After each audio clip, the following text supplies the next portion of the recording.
Olá galera, tudo bem? A gente vai falar aqui sobre função social da escola. Conforme eu for fazendo as anotações, tá, que são necessárias para a gente saber tudo sobre isso, tudo que tem de importante, eu vou fazendo também comentários, a gente vai discutindo aí pontos, né, vamos dizer assim, importantes, né, atuais também, referentes a essa questão da função social da escola. Vamos lá então fazer as anotações. Bom, vejam lá, a gente primeiro tem que entender o seguinte, que existe, quando eu falo de educação, é muito importante nós entendermos o sentido da educação, que é óbvio, é só para introduzirmos mesmo, para a gente ter um gancho aí, né? Então, para que serve a educação? A educação serve para a formação geral do sujeito, principalmente hoje em dia, geral do sujeito. Principalmente hoje em dia, não tem como, né, a pessoa viver em sociedade sem ser educado.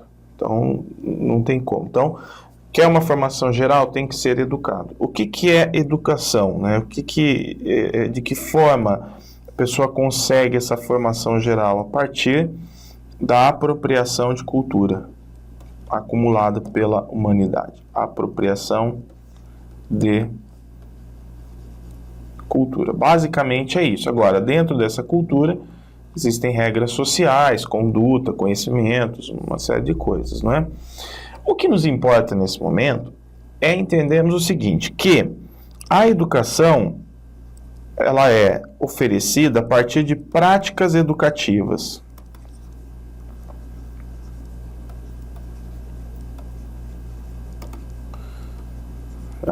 E quem, na verdade, oferece práticas educativas? Isso é importante para nós. Olha para a história da humanidade. Família. A família realiza suas práticas educativas. A comunidade. A sociedade. Então, o sujeito aprende no âmbito da família, no âmbito da comunidade, no âmbito da sociedade, das instituições sociais, como, por exemplo, a igreja, no âmbito do trabalho, não é? E, dentre outras, na escola, que é outra instituição social. E, dentre outras, na escola, que é aí o nosso... deixa eu arrumar aqui. Que é o nosso destaque, tá? Então, escola. Vinícius, por que você está colocando a escola assim, marcando ela, né? Porque a escola é uma instituição diferente das demais. A prática educativa aqui é diferente. Então, aqui eu tenho uma prática educativa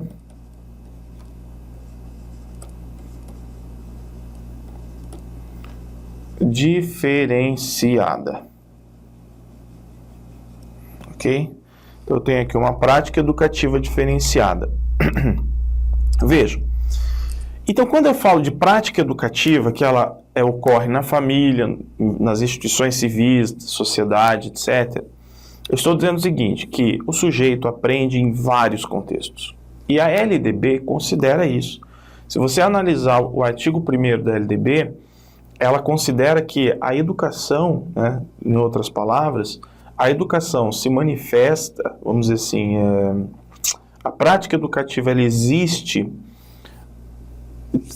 em toda a vida do sujeito, assim, todos os ambientes da vida da pessoa, como eu coloquei aqui, na família, na igreja, no trabalho, etc. Então, as pessoas elas podem aprender vivendo em sociedade. No entanto, a LDB diz que só regula, só cuida, vamos dizer assim, ela só vai normatizar, né, atender aquela educação formal oferecida na escola, mas considera que tudo que nós aprendemos em sociedade é educação, faz parte da formação do sujeito, ok? Dessa forma, nós podemos então entender, vou colocar aqui, eu não estou escrevendo muito no quadro, pessoal, para você que não sabe ainda, eu estou tratando aí o ombro, né? De tanto escrever no quadro, machuquei o ombro e agora não pode deixar virar isso uma bursite, por exemplo, né? Então veja, nós temos a educação formal, nós temos a educação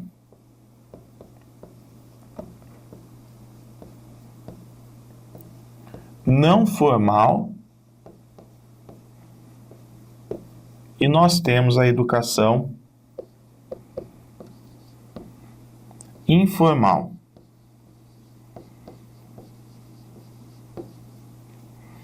Ok? A educação formal, aquela formal, absolutamente, né, formalizada. O que é essa educação? É aquela planejada, é aquela devidamente planejada. Tá? Então, essa educação é a educação planejada. É a educação sistematizada. No Brasil, a educação formal é a educação compulsória, obrigatória. O sujeito tem que ser matriculado na escola a partir dos 4 anos de idade. Compulsória. É aquela educação normatizada. Existem regras, normas. Né? E ela não é oferecida de qualquer jeito. Ela é oferecida por um sistema educacional. Então, criou-se no Brasil, aliás, foi o grande desafio de toda a história no Brasil, a criação, a consolidação de um sistema educacional. Então, hoje você olha para a educação brasileira, você tem níveis, etapas, modalidades, todas elas com suas diretrizes. A gente tem aspectos, normas gerais, nós temos orientações, como é o caso dos parâmetros curriculares nacionais e dos referenciais curriculares, ok? Então, essa educação formal. E ela é compulsória, né? Então, tem muito essa discussão se os pais não poderiam educar os filhos em casa, ensinar os filhos em casa, até contestando a escola pública, que não tem muita qualidade no Brasil, muitas não têm, outras têm. Então, não pode, né?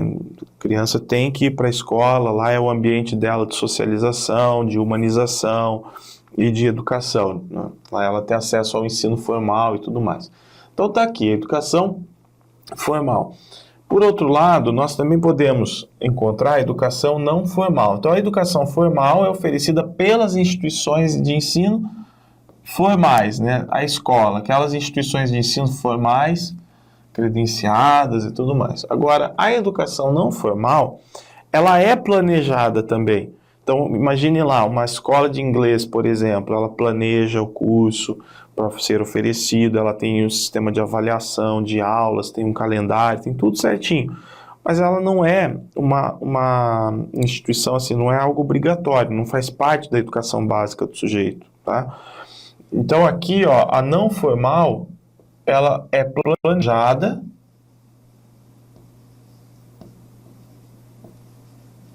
tá? Planejada, porém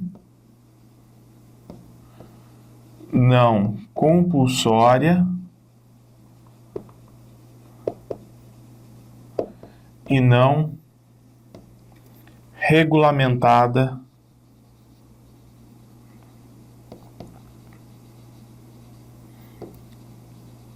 nas leis educacionais. Algumas pessoas dizem não é a escola oficial, tá? Não é a escola oficial, é aquela, por exemplo, é aquela que oferece um ensino mais livre, não é aquele ensino que faz parte, por exemplo, do currículo necessário da educação básica e tudo mais. Bom, e a educação informal é aquela que ocorre, que acontece espontaneamente. Tá? Então, acontece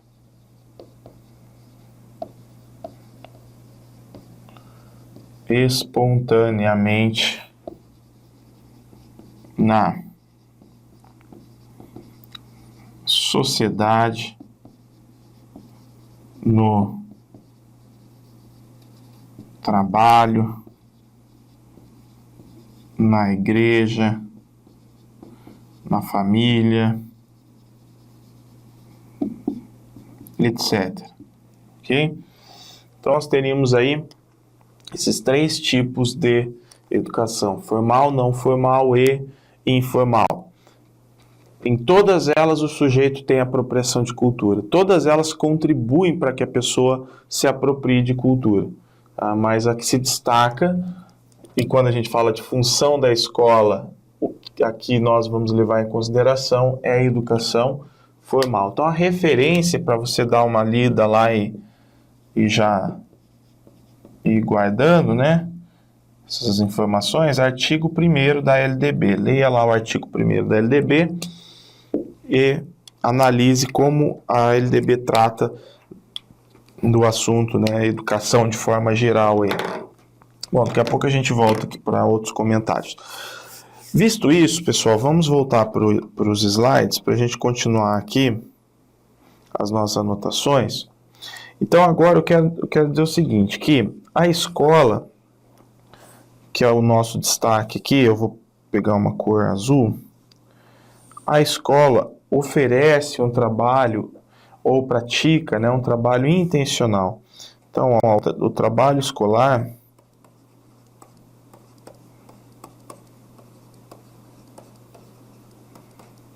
é um trabalho intencional, beleza? Intencional. Então, quais são as características desse trabalho intencional da escola? Vou colocar aqui, ó. As características são as seguintes, um azul mais escuro. Então, nós temos a escola oferecendo um trabalho com objetivos. Então, esse trabalho intencional, ele tem objetivos, afinal, nós queremos alcançar um resultado, eu quero formar um determinado sujeito. E só um detalhe aqui que eu acho que é importante a gente sempre ter em mente, que é quem pressiona a escola para que ela ofereça determinados conteúdos e forme um sujeito ali, né, com um determinado perfil, é a própria sociedade. É a própria sociedade que exige, olha, nós precisamos que sejam formadas pessoas assim, por uma necessidade social. Nós precisamos que seja ensinado isso dentro da escola, por uma necessidade social. É óbvio que a gente vai ver que existe aí a dominação de classes hegemônicas, né, existe uma influência elitista dentro das escolas, mas isso é um assunto para depois, ok? A princípio, a escola ela tende a acompanhar as necessidades sociais. Então, quando a gente fala de transformações, o mundo em transformação, quer dizer que a escola precisa olhar para essas transformações para ela não se tornar obsoleta, anacrônica, inútil, porque senão nós vamos formar pessoas que não são aquelas de que precisamos no âmbito da sociedade, tá? Então, vamos lá, voltando. Então, essa escola que realiza o trabalho intencional é uma escola com objetivos, ela oferece uma educação com objetivo, tá?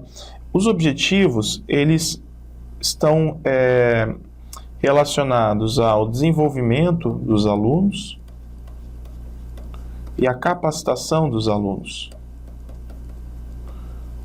A própria LDB deixa claro que nós precisamos oferecer aos alunos uma formação geral e uma formação para o mundo do trabalho, né? Então, basicamente, é formação para a cidadania e para o mundo do trabalho. Não coloquei mercado de trabalho, que eu falei para o mundo, valorizar o mundo do trabalho, compreender que o ser humano sobrevive, se sustenta, cria, transforma a partir do trabalho, né? Então, é preciso desenvolver esse pensamento. E um detalhe, né? Hoje, na educação brasileira, qual que é o rumo que nós temos tomado? Buscar cada vez mais o desenvolvimento integral. Então, dentro desses objetivos, aparece cada vez mais o desenvolvimento integral. Desenvolvimento integral quer dizer desenvolvimento cognitivo, afetivo, motor, físico, social, tá? Bom, o que mais, Vinícius? Ó, vejam lá. Um outro ponto, né, uma outra característica é que a escola, então, de acordo com o que nós vimos, ela é espaço, ela se torna, então, um espaço de apropriação do saber sistematizado. O saber sistematizado não é qualquer saber. O saber sistematizado, gente, não é qualquer saber, tá? Como assim, Vinícius? O saber sistematizado é aquele que é devidamente contextualizado com base no momento histórico. Então, ele é contextualizado, ele é organizado. Ele é planejado no âmbito do currículo. Então, a gente tem um currículo. Eu tenho o que ensinar, por que ensinar.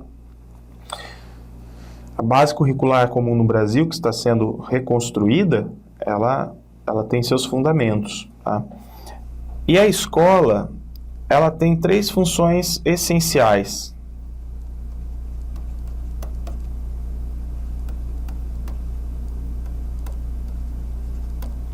As 3 funções essenciais da escola é ensinar,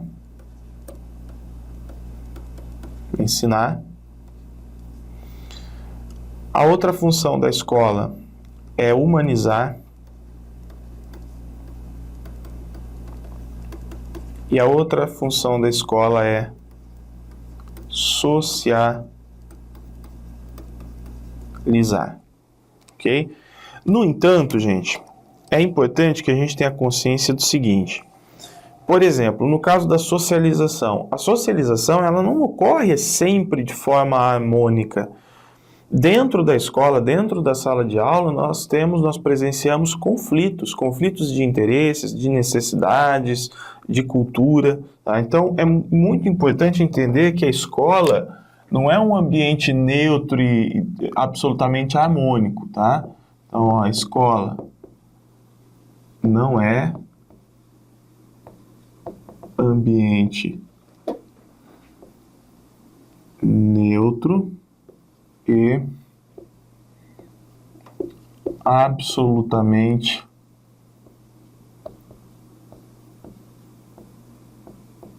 harmônico. É também espaço de conflitos. Então, no processo de socialização da criança, do aluno e tal, nós podemos observar os conflitos. Por exemplo, diferença de classe, as diferenças de classe que existem, de ideologia e tudo mais.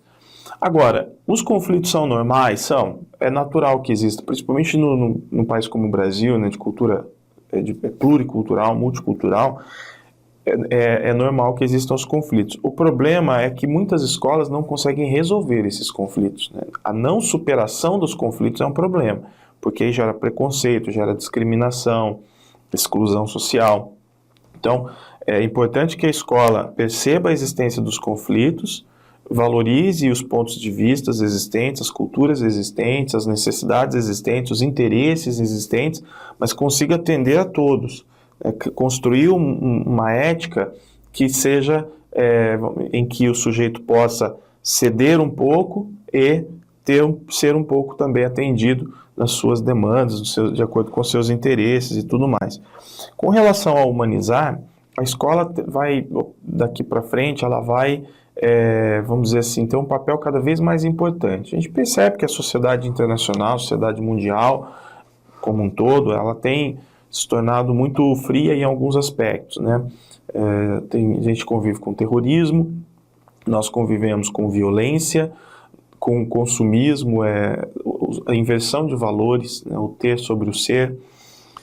As pessoas vão ficando cada vez mais workaholic, por exemplo, querem trabalhar, trabalhar, trabalhar, só o trabalho interessa, não querem ter filhos, por exemplo, ficam muito preocupadas com as questões materiais. Então, esse mundo que nós vivemos, ele fica ali piscando uma luz, né, um alerta, nos dizendo, olha, cuidado, porque o ser humano, aos poucos, vai perdendo a essência dele, né? Pelo menos, às vezes, alguns autores dizem que isso é uma visão romântica, que a sociedade muda mesmo, mas a maior parte dos autores que falam sobre direitos humanos, que falam sobre educação, psicologia, as grandes obras vão dizer que não é algo simplesmente romântico e nostálgico. Realmente o ser humano ele está migrando para um cenário de decadência, né? De exaustão absoluta e tudo mais. E aí é importante que ele primeiro se respeite, primeiro que ele tenha consciência do papel dele na Terra. E é importante que ele aprenda a se relacionar. Então, dentro do humanizar e do socializar, estão os saberes, né, com base nos 4 pilares. Lembra dos 4 pilares? Que são os saberes necessários que o sujeito tem que construir hoje para viver o século XXI. Né? Então, a educação tem que oferecer esses pilares para a formação do sujeito para que ele possa viver essa nova era, que é o século XXI em diante. Então, os 4 pilares: saber ser.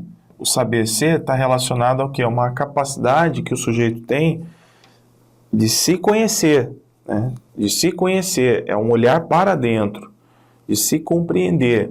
Então, aqui nós temos uma característica da pessoa que, vamos dizer assim, ela consegue entender qual é o papel dela na sociedade, na família, no trabalho. Ela consegue construir a sua identidade, a sua personalidade, se compreender.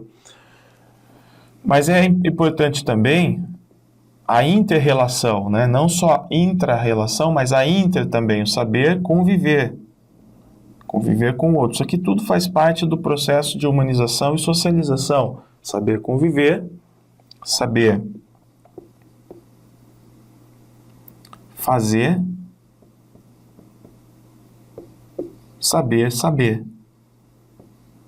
Aqui nós estamos falando, então, de 3 dimensões do conhecimento humano. Da dimensão conceitual, saber das coisas, dos fatos. Da dimensão procedimental, saber fazer, executar. E da dimensão atitudinal, saber ser. Tá? Saber ser. Sendo que, se nós nos referirmos às diretrizes curriculares nacionais, as DCNs, diretrizes curriculares gerais no Brasil, tá? Nós vamos ainda encontrar, você pega lá na Resolução 10 de 2004,